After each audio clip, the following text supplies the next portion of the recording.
Hey, my name's Danny, I'm from Voyager, and you're geeking out to Gear Gods. This is Simone. And I'm Scott, and we're from Voyager, and you're geeking out to Gear Gods. G'day, I'm Alex Canyon, and I'm the bass player for Voyager, and you're geeking out to Gear Gods. Hey, my name's Aiden. I'm just a sound guy. I don't even really know what I'm doing here.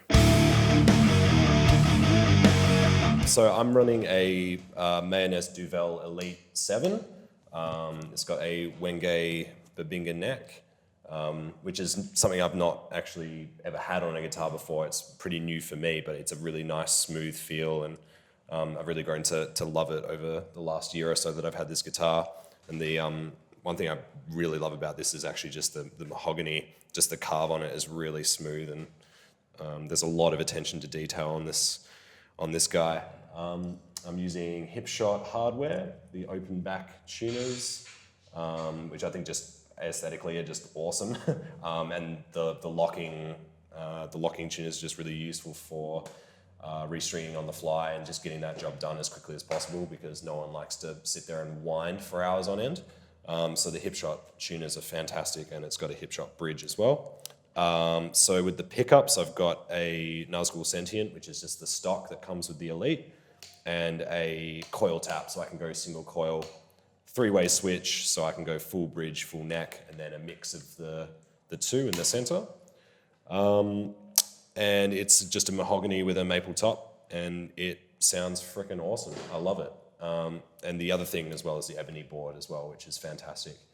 So I was originally using Ibanez guitars, and I just switched over just recently to Mayonnaise, and I think it's the attention to detail that I love about these guitars.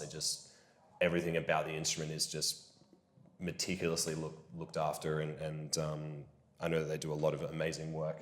And being a bass player as well, their bass guitars are incredible as well. So I've heard a lot of good things, and finally got this one in the mail a little while ago, and I love it. So that's my guitar. Yeah. Guess it's my turn now. I also, like Scott, was played Ibanez for a very long time, and had rep from Australia, Music Man, trying to get me to switch over for ages, and I was like, nah. And I finally sort of played a few, and I worked in a music store, and I was like, I think it's time to make the switch. And also I just wasn't really enjoying a lot of the styles of guitars that were coming out from Ibanez. It just didn't feel like it was me anymore, and it didn't feel like I wanted something that, like Scott, a guitar that's got a lot of attention to detail. The build quality is amazing, and it just sounds and feels, it's easy to play. It's not, when you're on stage, you don't want to be working against... Fighting your instrument. Yeah, you don't want to be fighting it, you want it to be easy. So I actually had never played this Music Man John Petrucci model before. I basically went on the website and looked at the specs on all their guitars, and this had every single spec that I love in a guitar. And so I was like, well, I'll probably love it. So I just kind of ordered it on the fly once I signed over for my endorsement.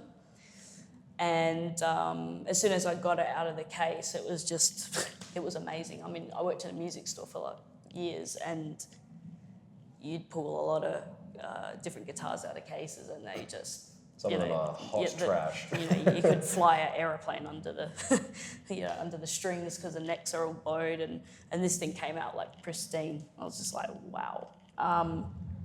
So as I said, so John Petrucci JPX 7-string. It was a 10-year anniversary model that he made. And I think it's the best Petrucci model that they've got. It is a alder body with a maple top, but it's semi-chambered, so the chambering is all under here. Actually, hot tip, if you go on the Music Man YouTube video, they've actually got the build of this very guitar, and it's absolutely amazing to watch. Yeah. I also picked this because there are a lot of features on the Ibanez's that I liked, like the 5-way switch. It's got a slightly bigger and sharper body than the original Music Man. They're quite round and kind kind of bulky, and this one's kind of slightly bigger body, but yeah, it's kind of it's cut quite similarly to an RG. It has got it's got the Crunch Lab and the Liquefier Petrucci pickups. It's also got the being the BFR, which is the Ball Family Reserve. It also has the piezo pickup in it, which sounds absolutely ridiculous. This is a switch for it here, so I can basically have it off. The middle one is a blend between the normal pickups and the piezo, and that's full piezo there, and it sounds exactly like an acoustic. It's just crisp. It has it's finished all the way round, but it does have a mahogany neck, which also has a mahogany tone block that goes all the way down to about here on the guitar, and an ebony fretboard. And the sustain and huge sound out of this guitar is just ridiculous. I mean, it's alive. I mean, that's why I use the fret wraps, and I've actually also done a little modification in the back with the springs and put like a bit of a cloth to stop it ringing, because it was just so big. Super resonant. And now it's kind of tightened up a little bit of that resonant sort of hums that would come out of it. It would just, you'd play it as like just That's the settings for the piezo. So you can get in with your screwdriver and change the treble, the bass and the mix, like how much of it's coming through. I think it's perfect the way it is myself. It sounds great. That's a great thing when something just set at 12 o'clock sounds exactly how you want it to sound. I've never had to change it. And it's also got the, obviously the double inputs. You can run it stereo if you wanted to. So you can literally run it through two cabs. 2 rigs, One of them's just a straight up piezo, and one of them is just the normal pickups, so it doesn't have this functioning. I play 7-string. I used to play a 6-string for years. We used to just play in drop D, and then it started to get lower and lower. We got more chanty, as the kids like to say. So Alex wrote a song fiddling on a guitar, our bass player, and he had a 6-string and he tuned the E down to B. So it was literally like a 7-string but missing the E. So we used to play the songs like that, and it was quite... I mean, it worked, It but worked, it was but just... there was a few points where you're like, I need that extra string for the extra chords. So, we both made the jump to 7s with Ibanez first, and then obviously now we're playing sort of the high-end, top-quality guitars, and the sound, the tonal difference. Like when I got mine first, and then when Scott got his, it was just like the guitar tone is just pocketed. Yeah. Because I was playing like a basswood guitar before, and it was snappy. Like I like it, but there's something about having that combination of the maple and mahogany that's just real fat. But it's like the maple makes the tone real snappy, but then the mahogany has all that warmth and depth as well. So it's quite similar with the older. The older's obviously a little bit kind of more warm kind of wood, but it works really well with the maple and the chambered body, and then obviously big mahogany. I've got the Shayla's is similar to what Scott's got on his. Obviously makes it very easy to change strings as well.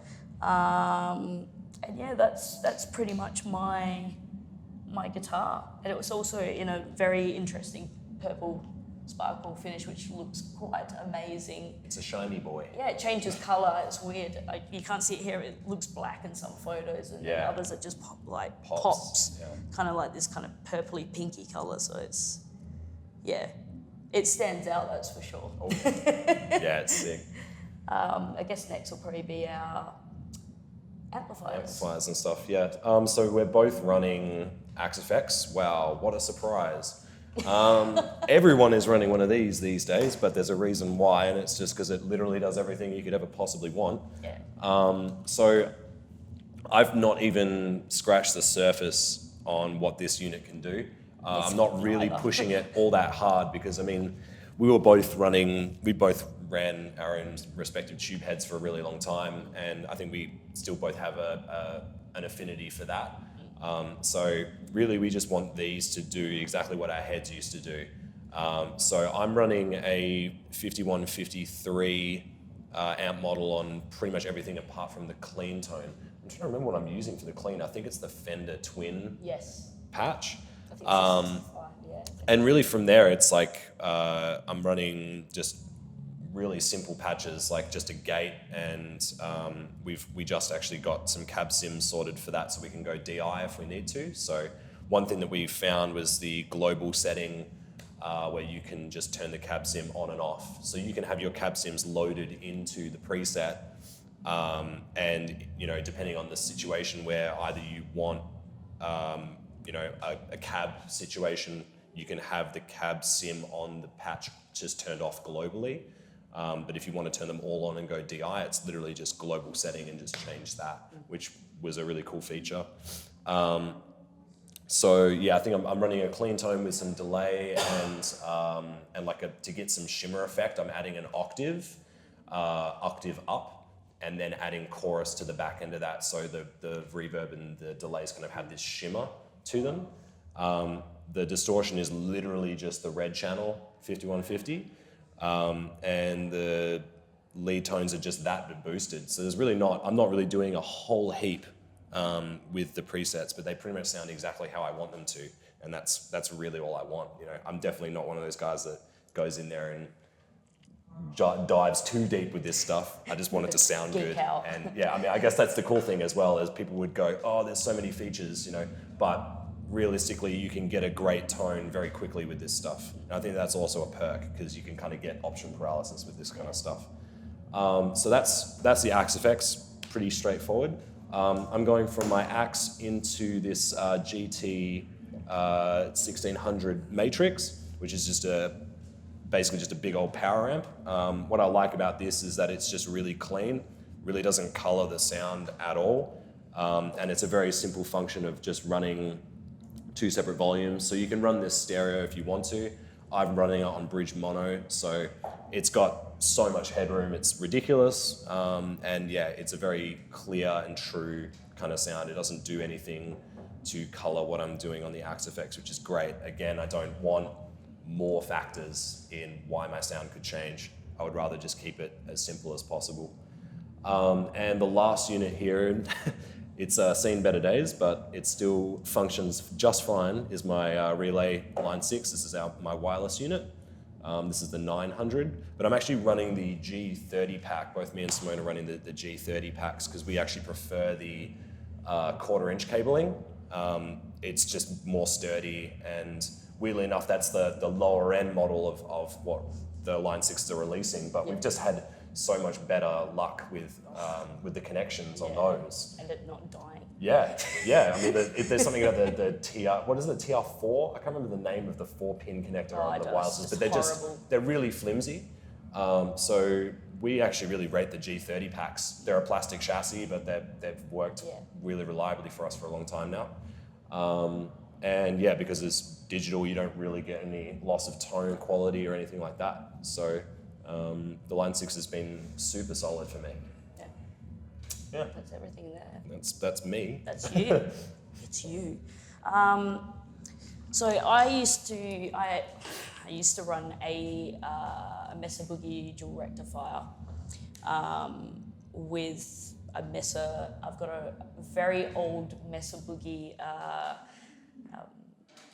I think it's the Road King? It's a Road King, yeah, but it's a really old one, and it's got the massive big grates on it, and the older Mesa Boogie logo on it, and it's got the half open back with the Celestion C90s on the top, the Black Shadows, I think they're called, and on the bottom it's got greenbacks. Oh, sorry, vintage 30s. So you get this massive wide tone, and it feels like it sort of surrounds you because of the half open back. So I've still got that cab, and I'm still using that.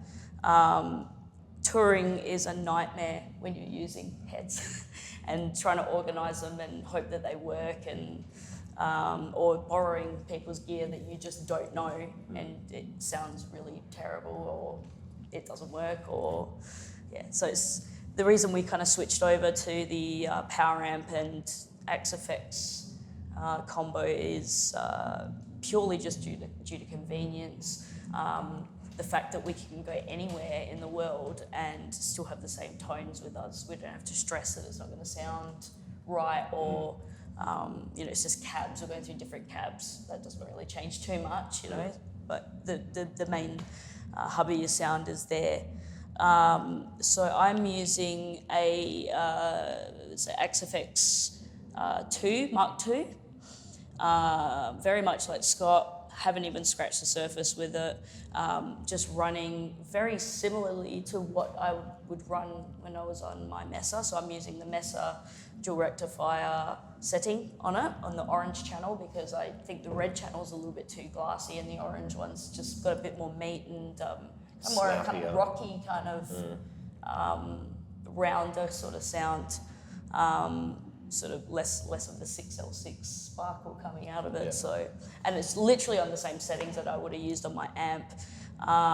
The clean channel is also a Fender Twin. Fender Twin, yeah. Because Scott and I kind of like the same sort of shimmery kind of delay swimming chorus. Yeah, and you just sound like you're swimming in a pool of ice or something. Basically like Devon Townsend. Yeah. So. Oh yeah, delays for days. And it's funny because I've got like my main clean sound on the first patch, but we made another one for Seasons of Age, a song that needs like massive. That wasn't me. Massive, sort of very crisp, clean sound and huge delays on it. So it's called Wow. We literally just added everything onto it, and then we played it, and we're like, wow. So I use that on that one. I've got, the main dual rectifier patch. Then I have a slightly boosted rectifier patch with some delays for more kind of riff bits with, I guess, like melodic lines that aren't guitar solos that you need to just pop out. Over the top of everything else that's going on. And then on my last channel I use a Cornford. It's just got this really wild, like toppy kind of like standing on a mountaintop sound. So we're just like, okay, let's just chuck a heap of delay on that, and it sounds great, and it just changes the sound of the lead a little bit, and you kind of want a bit more of the top end to pop out when you play a solo, rather than have the wool of the bottom end. Yeah. Unlike Scott, I could not switch from tubes. I find the XFX is fantastic, but it still sounds digital to me.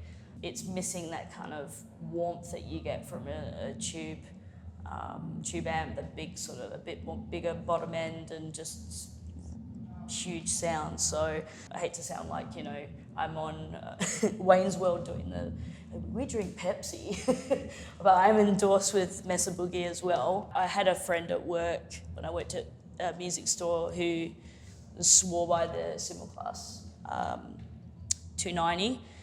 It's got a little bit more features than the smaller, the 250. It's stereo, so I can literally run it stereo if I needed to. So if you got sick one night, you could just, slap a cable into my cab. Who needs me? I still run both channels because I don't want to burn out half the tubes and then I have to keep fiddling around and figuring out which ones are stuffed. I don't need a lot of volume in this. This thing is just massive. It's 90 watts per side, so it's got massive headroom. So basically I have my volume set like probably about 3-4, and then it's got the presence knobs, which gives you a bit more of a crisper sound. I mean, the Mesas are renowned for being quite bassy, so I think the presence being turned up kind of just gives it a bit more bite on the top end. Very interestingly, and I didn't think of this to pull the back, I got a little trick from my friend.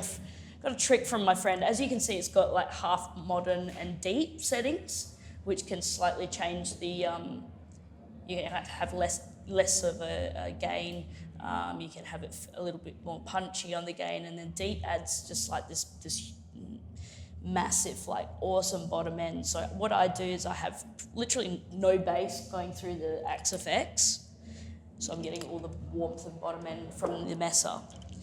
And what I've done, this thing actually needs a switch to switch those, yeah, but I did a cheeky modification on a recommendation from my friend Sam from Caligula's Horse, who also runs his power amp.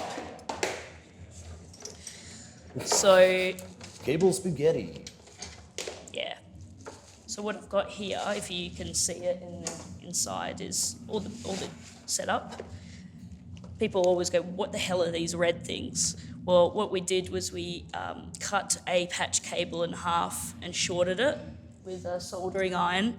So what happens is when I pull it out, that's it turned off. And when I put it in, that's it back on. Deep. Yeah. So I've got the modern and the deep on, just to give it that sort of, I want it to be a little bit coloured so it sounds like a real amp. So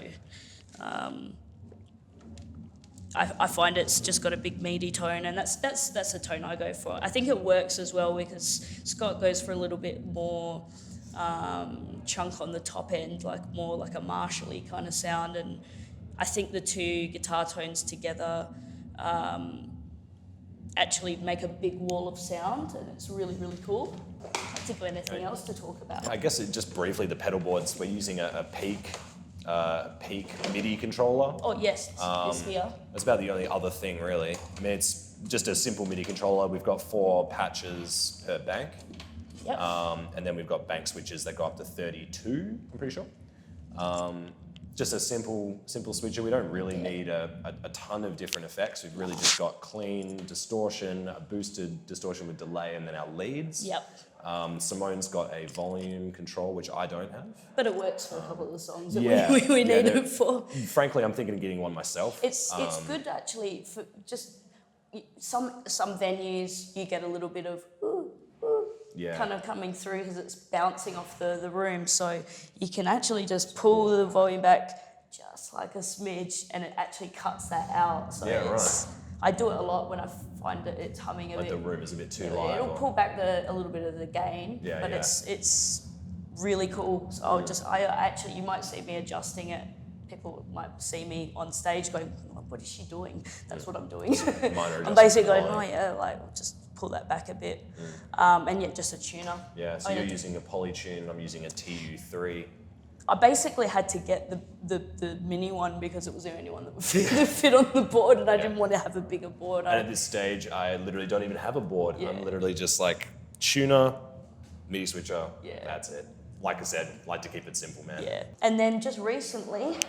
Oh yeah, this mono This bag. is like the best thing ever that we're trying to find ways to make weight and items go down, and we toured with the Algorithm back earlier in May. this year, yeah.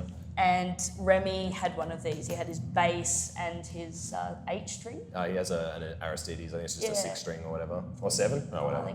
So it basically fits both of our guitars in it. So you got if you one look on this inside, side. it basically, this is awesome. They've like padded both sides and left like the little gap for your strap pin so that it's like, got a little bit of movement. So you just sit it in. It's got this little cushiony bit here for the neck, so it's not going to get broken. And then it's got this headlock that they've made where you just strap it in, and that's it. We've had issues with excess baggage. So, when we're traveling overseas, we have to keep our baggage to a minimum. So this is literally just taken 2 cases and put it into one. Just really convenient, and it's actually really light too. Combined, I think it's 13 kilos for the entire thing with the guitars in there. And that's pretty much, I think. That's it. Pretty much everything. I hope we've gone into enough detail for you. Sick. Thanks for watching. So I'm pretty much all about simplicity. So I'll start with my beautiful bass here. This is a Mayonnaise Jabba Special HH, I believe. I got this back in 2012, I think, after a long search for a new bass and a new kind of sound. I have a Fender 5-string jazz bass, which is awesome. I just wanted something a little bit smaller. That thing is enormous. I actually happened to be watching Bloodbath playing live at Wacken, I think, and Jonas from Catatonia was playing this Jabba in black, except it had the steel control knobs and guard there, and I saw that and it looked incredible. So I kept that in my mind, and then I think maybe about a year passed, and we happened to go and see Pain of Salvation open up for Dream Theatre in Perth, in our hometown in Australia. And the bass player was using a Jabba as well, and it was like a sunburst kind of body with a maple neck. And I was standing in the crowd and I thought, this bass looks incredible, looks so beautiful.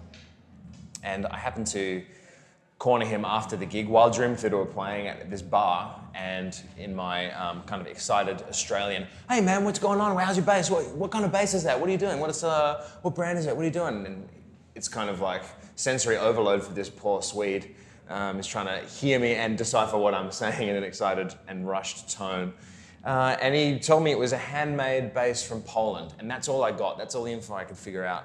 So I did some Googling and found mayonnaise. Mayonnaise happens to be one of my favorite condiments of all time, so that did help the decision to pick this bass. But at that time in Australia, there was none available to try. So I had to order this one blind, without seeing it, without feeling it, without knowing what it's going to be like. And it was a big risk financially, but it paid dividends in the end. Shortly after, I did get a Mayonnaise Master Builders collection, the one with Buckeye Burl top and an ebony fingerboard, and there's photos of it online if you want to check it out. But it's the creme de la creme pretty much. But for Ghost Mile, our latest album, I kind of returned back to this bass. It's got Nordstrand pickups in it. I think it's like a basic 3-band EQ. You've got volume, pickup pan, treble, mids, and bass, or vice versa. A rosewood fingerboard with the big kind of block inlays. I think they're pretty cool. And you know what, this bass is so light and it pockets so well. I just kind of used it in the jam session. Even Scott was like, man, it just pockets so well with the rest of the band. So I just kind of used it I used it to record the album, and I used it on subsequent tours, and I've just come to really fall back in love with the original one. It's a lot more simple than the Commodus Master Builders collection bass that I have. And I kind of like that, but it's a little bit dinged up now. I don't fret too much about how damaged they get, because that's life, and I want to enjoy the instruments that I shell out for. But lately, I have been running it on passive, which I can just switch up there like that. I find that it actually pockets perfectly. And I only just started doing this maybe 6 months ago. We were on an Australian tour with The Algorithm, and quite simply, my 9-volt battery just started to run dead in the back. So I switched it to passive to see me through the gig, and the tone was just killer. It was really, really nice. I should probably mention that I really like using ramps. On my Commodus model, they kindly had one built in there for me, but this is just a homemade one that I made out of a piece of just cheap timber from a hardware store. I stained it, and that didn't last very long, and I just stick it down with some double-sided tape, and it really just helps me with the flamenco style, Damien Erskine type stuff that I get to play a little bit of in Voyager if I'm feeling like it. But I tend to find that I always pluck the string right in that gap where the pickups are. And I guess the way Gary Willis kind of started using this ramp idea was that you really can't strike the string very hard. You won't get your fingers caught underneath the string, and you're getting this maximum output from the string. And it just feels great. I honestly don't know why people aren't doing it more. I feel like a lot of bass players would really latch onto it. If you find yourself playing over the gap in these pickups, that's your sweet spot. You can play in that area with a ramp way more proficiently, and the tonal option is just exquisite. So that's the bass. So I'm running using a Megami cable here, an 18-inch into this homemade wireless pack that I hollowed out a piece of foam or polystyrene, stuck that in there, and then I use cable ties to attach that to my strap. I've seen other people use sweatbands and things like that to hold it to their strap. It doesn't really work for me. But I'm using the G30, the Line 6 G30 relay, wireless. We did start off buying the G90. I do have that rack, the G90 rack. It's too big, and honestly, I don't run 100 meters away from the stage. So this just sits conveniently up on the pedal board here. And this new on-stage sounds pedal board that I got, it was cheap and it's awesome. It's got a great little carry bag that comes with it. So my signal chain starts with this guy here. So I go from the Relay G30, I go into this Korg pitch black tuner, which I only recently got because it seemed I have to tune quite fast from a drop D and drop A to a standard E and drop B. That goes into the awesome OC3 by Boss for my octave sounds when I feel like being the bass player from Jamiroquai, which happens regularly. That goes through to this Corona chorus, which I'm only just trying out at the moment, but I've been really, really impressed by it. There's a song where I have to emulate the tone of the late and great Peter Steele from Typo Negative. And he used a lot of chorus, a lot of distortion on his tone. So when we play it, our memoriam song for him, I crank this guy up. That goes through to the DD7, Boss delay, for I guess a little bit of a nice embellishing delay, never goes astray. It's a nice little pedal. That goes through to the Spectra Comp here, this compressor that I got a couple of weeks ago. And I have to say, as a bass player that's been gigging for over 10 years, I'm actually a little bit embarrassed that I hadn't gotten a compressor sooner. I thought it's a pretty boring pedal. I didn't really want to shell out for something that wasn't very exciting like that, which is quite naive, I think, of me, looking back on it. But this thing is kind of like set and forget. It took the tone of my bass and it just made it better. It just leveled it up in every way possible. And what was great about that is that I play so much slap in Voyager, and I thought that the popping and the slapping was cutting through. Until you use the compressor, it was just, I can't believe I made do without it for so long. I think I've got the Mono Neo tone print loaded into it. The one that comes with it is okay, but it's not the best. So I went onto the Tone Print app, loaded that up quick and easy, bam.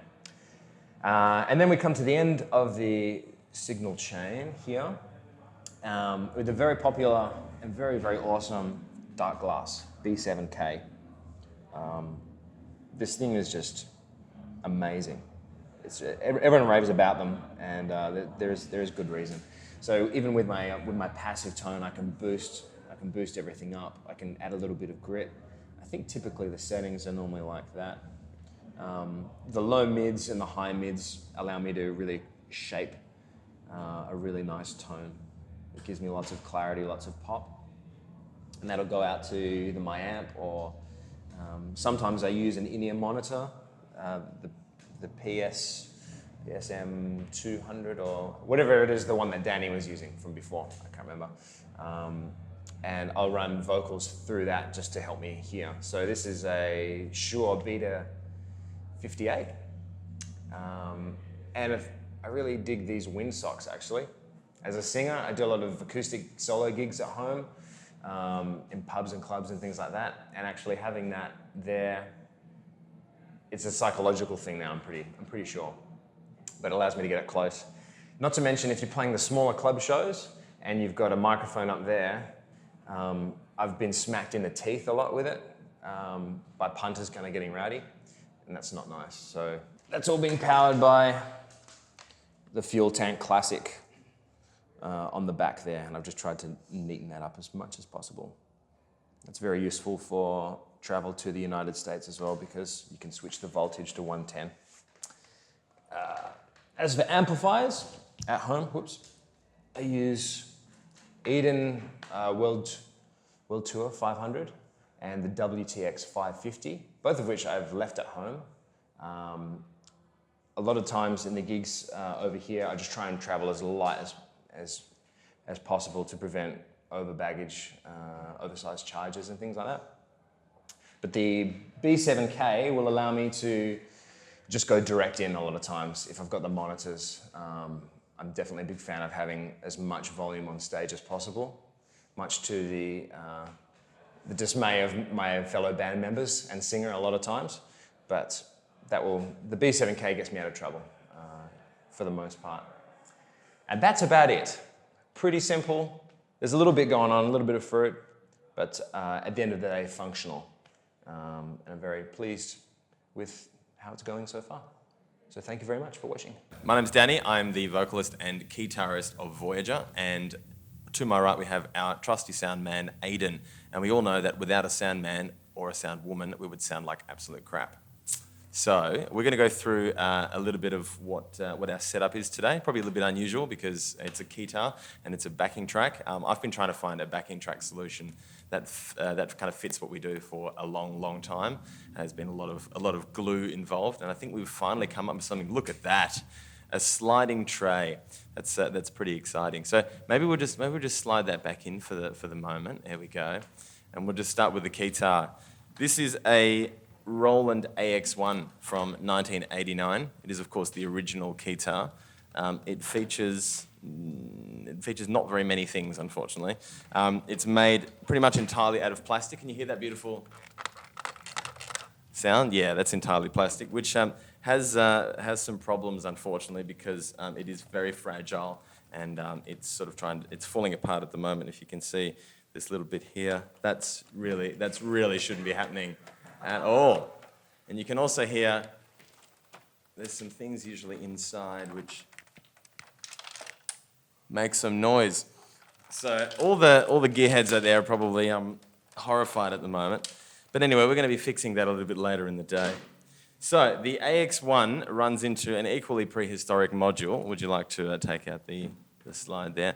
Right, here we go. We've got the Korg 05R/W. What that stands for, I don't know.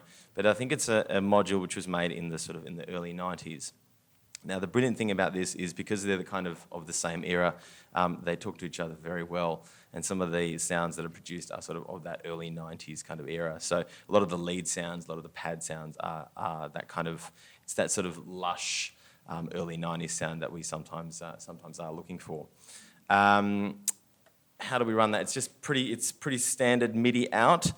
This was, of course, this AX1 was succeeded by the AX7, which has the Roland D-Beam. Unfortunately, this does not have the Roland D-Beam.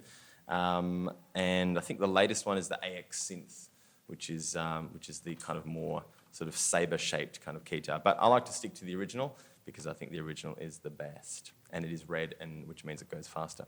So going back to the module, can I hand over to you, Aiden? You can explain how we run it from there and how we run the backings. Okay, so as Daniel described, we use that module for the Keytar. And this other exciting device here, the Cymatic Audio. This is very much the brain center of Voyager. Very, very rich tapestry of tracks going into Voyager's sound. And we've recently upgraded to stereo backings after using mono for a very, very long time.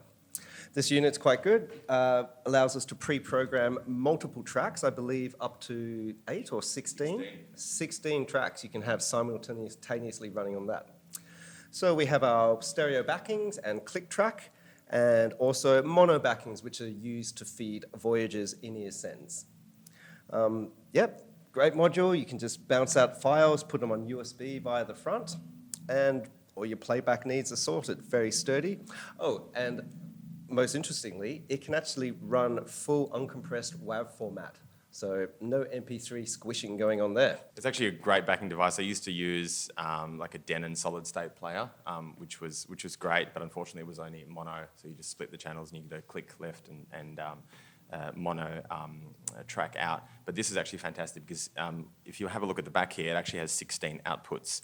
Now, it doesn't quite work here with the slides, but it has 16 outputs. So you can pretty much run 16 individual WAV files to whatever your heart desires. It's a really great little module. The only thing I would say is I don't know who designed this, and I don't know why it's not rack mountable and it doesn't fit into absolutely anything. So our struggle has been recently to actually try to fit it into this rack. So whoever made it, Cymatic Audio, fantastic device. Two things: one, continuous playback, please, and also mount it in the rack, please. That would be amazing. But in terms of a solution for playback, it's really fantastic. The USB just comes at the front here. There's phones out, and you can actually connect it via MIDI as well, which means you can trigger MIDI guitar effects if you like. You can trigger lights and things like that as well. So it's a fantastic standalone player.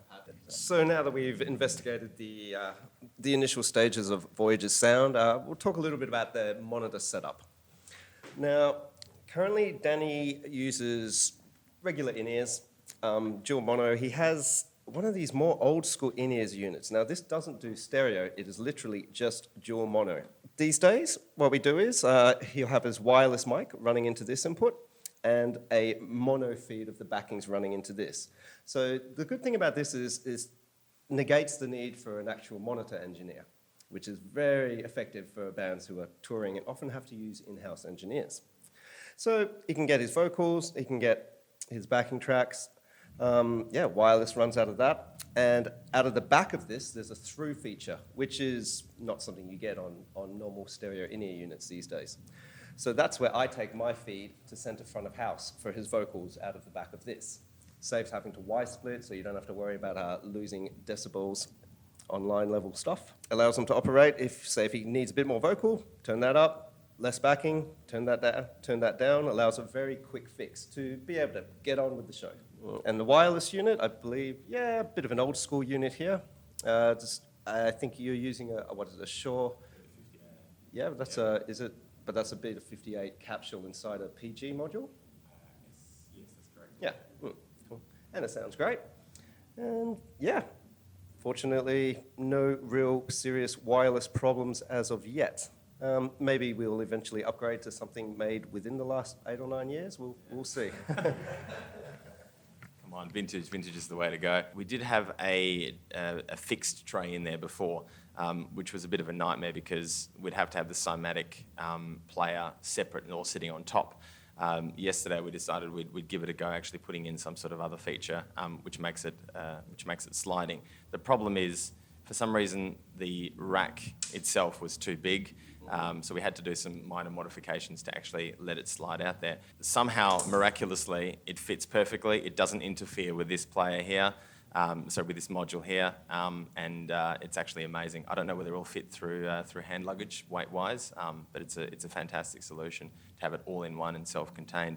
The other thing is here, we've just got a power board that's rack-mounted, which is inverse, so everything sort of stays on the inside. All the power connections, etc., are there, so it's nice and snug.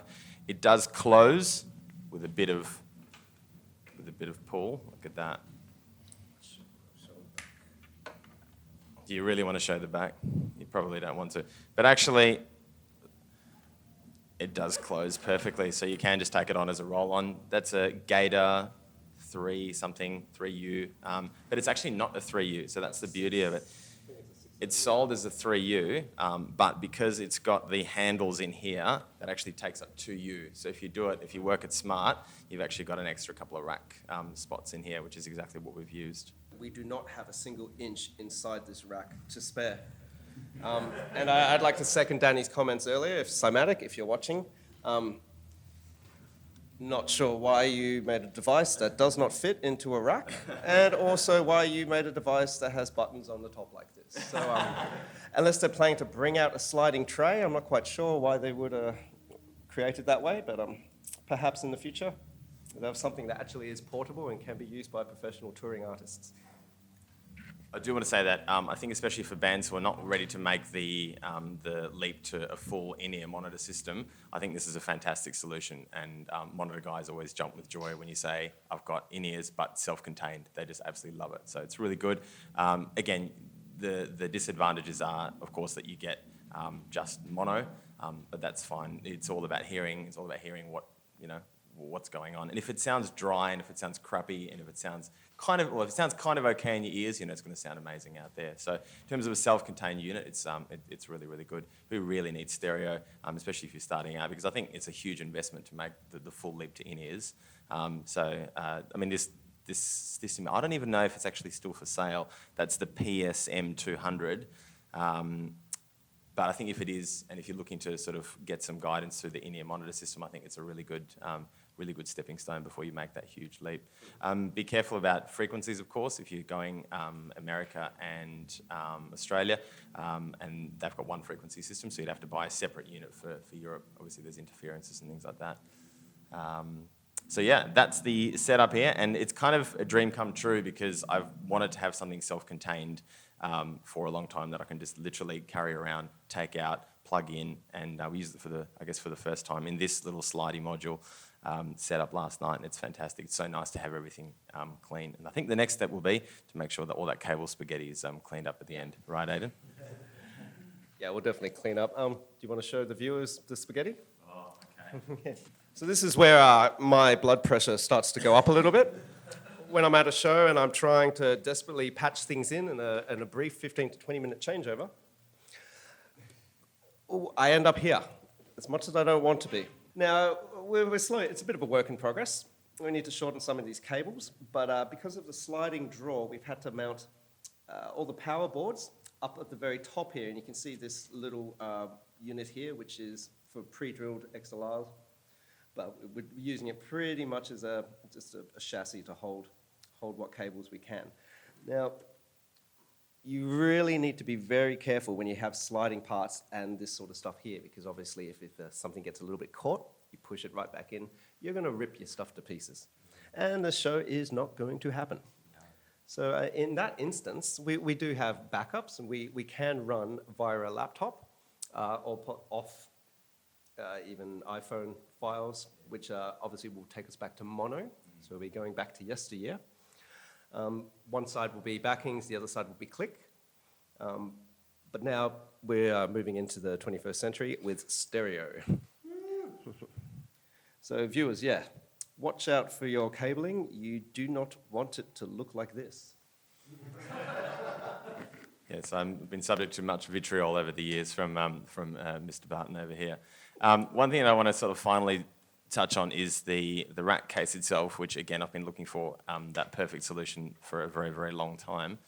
It all comes together nice and neat.